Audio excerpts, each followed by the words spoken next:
I'm interested in slow-moving trends.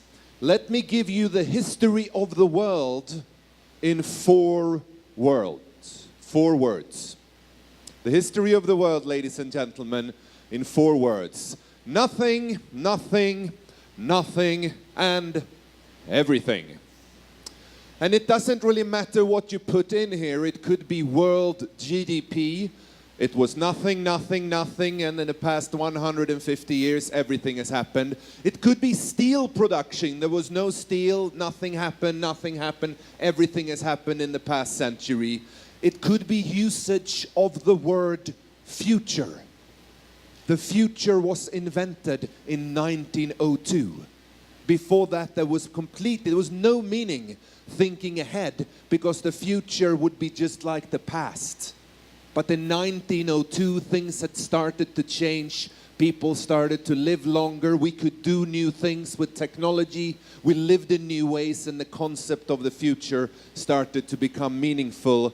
There are only 2 kinds of change: horizontal and vertical change. Horizontal change means that we see in the world the same thing happening in more places. We see more cities building the same kind of skyscrapers. We see more and more football clubs wanting access to world-class Brazilian talent. We see more people in more places owning a smartphone. The same thing happening. And the speed of ideas is increasing. We live in 2014 in a 47-hour world. Anything can be moved from one place on this map to another within 47 hours. If it's a big shipment of steel, you usually want to slow it down for economic reasons, but theoretically you need approximately 47 hours to take it from Rio de Janeiro to Stockholm. If it comes to a futurologist, it takes a lot less. If it's an email, it's 47 milliseconds. And here is the opportunity. Because in a world where any idea can get moved in 47 hours, you don't need to come up with a new idea anymore. If you want to find a new idea in 2014, all you need to do is this. You rip off and duplicate. You simply go to California and you take back home whatever you see there. You copy, you steal, you rip off and duplicate. You don't need to take risks. You don't need to try new things. We can have capitalism without risk-taking. The only problem is that after a few years of increasing rip-off and duplication, we go from diversity to sameness, offering the same product, the same pricing, trying to reach their customers with the same tools. So we have an increased climate of competition. More fighting it out for less. And the problem with competition can be good, but the problem is this. If you operate in a highly competitive environment, you stop thinking big ideas, you stop doing big dreams, and you start competing on small ideas, and you start relying on luck. Let's hope that the customer will choose us. And luck, as you know, is a very dangerous idea. It is the opposite of progress.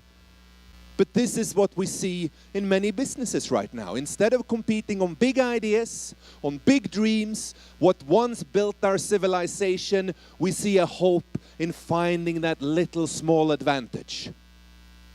And we did not invent the future to describe this kind of more of the same world. The future was invented to describe vertical change. Vertical change is not rip-off and duplication.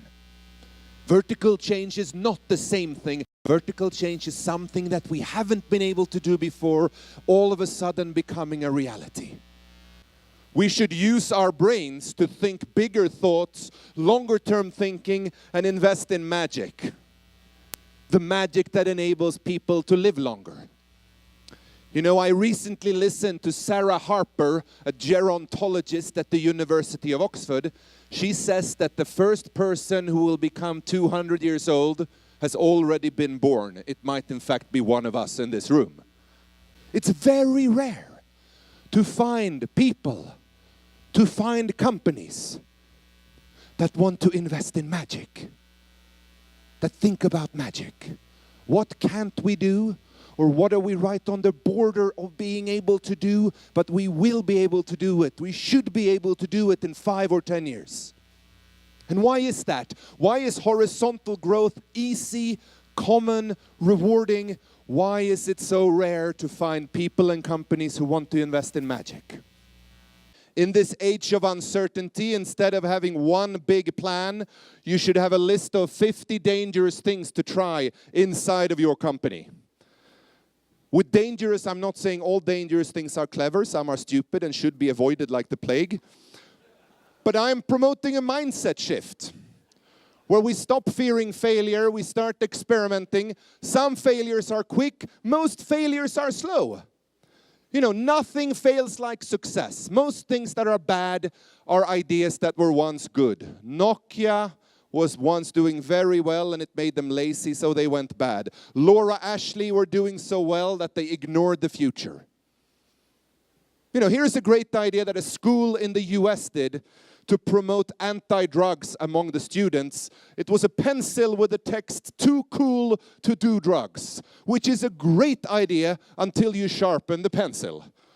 So what was a great idea over time turns into a very, very bad idea. And this brings me back to where I begin. The need for you and I to think long term.